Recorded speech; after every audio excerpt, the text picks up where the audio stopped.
نحمده ونسلم علی رسوله النبی الکریم اعوذ باللہ من الشیطان الرجیم بسم اللہ الرحمن الرحیم۔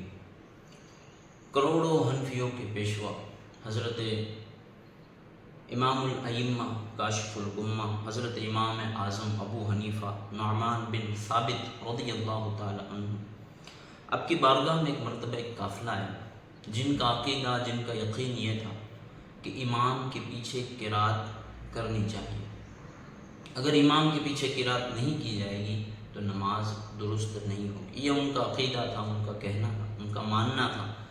حضرت امام اعظم ابو حنیفہ رضی اللہ تعالی عنہ کی بارگاہ میں جب یہ قافلہ آیا تو آپ نے کہا کہ اچھا بھائی، اس بات پر تم مجھ سے مناظرہ کرنا چاہتے ہو تو ایک کام کرو، اتنے سارے لوگوں سے تو میں مناظرہ نہیں کر سکتا، ایک کام کرے تم اپنے میں سے، اپنی پوری ٹیم میں سے، جتنے بھی آپ وفد میں آئے ہو قافلے میں، تو سارے میں سے اپنا ایک لیڈر چن لو اور اس لیڈر کو آگے کرو۔ قوم نے ایسا ہی کیا، سارے لوگوں نے اپنا ایک لیڈر چن لیا جو سب سے زیادہ علم والا تھا، سب سے زیادہ جو پڑھے لکھے تھے، جو عقل والے تھے، دانش و فہم و فکر میں بلند تھے، تو انہیں آگے کر دیا گیا۔ حضرت امام اعظم رضی اللہ تعالیٰ عنہ نے ان سے کہا کہ بھئی کیا ان کا ماننا تمہارا ماننا ہے؟ انہوں نے کہا جی ہاں، جو یہ مان جائے گی وہ ہم سارے مان جائیں گے۔ کیا ان کا کہنا تمہارا کہنا ہے؟ انہوں نے کہا کہ جی ہاں، یہ جو کہے گے یوں سمجھے کہ وہ ہم نے کہا ہے۔ کہا کہ ان کی بات تمہاری بات، ان کا ماننا تمہارا ماننا، ان کا کہنا بھی تمہارا کہنا ہے، تو یہ تم مانتے ہو؟ تو انہوں نے کہا کہ جی ہم مانتے ہیں۔ تو حضرت امام اعظم ابو حنیفہ رضی اللہ تعالیٰ عنہ نے مسکراتے ہوئے کہا کہ پھر تو مناظرہ ختم ہو گیا، یعنی شروع ہونے سے پہلے ہی مناظرہ پھر تو ختم ہو گیا۔ تو لوگوں نے کہا کہ یہ کیسے ہو سکتا ہے کہ مناظرہ شروع ہونے سے پہلے آپ کہہ رہے کہ مناظرہ ختم ہو گیا؟ تو کہا کہ دیکھو میں یہی تو کہہ رہا ہوں کہ جب نماز میں امام کھڑے ہو کر قرات کر رہا ہے تو امام کا قرات کرنا مقتدیوں کا قرات کرنا، امام کا پڑھنا مقتدیوں کا پڑھنا مانا جائے گا۔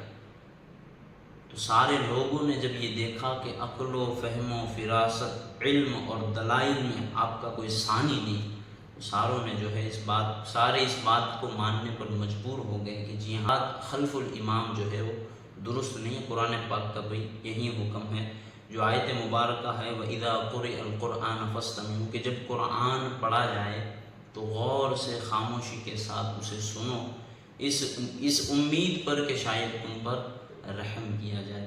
تو امام کے پیچھے قرات کرنا یہ درست نہیں ہے۔ ایک روایت ہے، فرماتے ہیں اگر انسان کو پتہ چل جائے کہ امام کے پیچھے قرات کرنے کا عذاب کیا ہے تو منہ میں شعلے لینا، منہ میں آگ لینا تو پسند کرے گا، لیکن امام کے پیچھے کبھی بھی قرات نہیں کرے گا۔ تو امام کے پیچھے ہمیں قرات نہیں کرنی چاہیے، جو امام قرات کرتا ہے اس میں ہماری قرات بھی شامل ہے۔ اللہ تعالیٰ نے امام اعظم ابو حنیفہ رضی اللہ تعالیٰ عنہ کو وہ مقام و مرتبہ اور وہ منصب عطا فرمایا کہ آپ کروڑوں لاکھوں حنفیوں کے امام اور پیشوا ہیں، آپ ائمہ دین، ائمہ مجتہدین کے بھی استاد ہیں، اور آپ کو اللہ نے بڑی شان عطا فرمائی ہے۔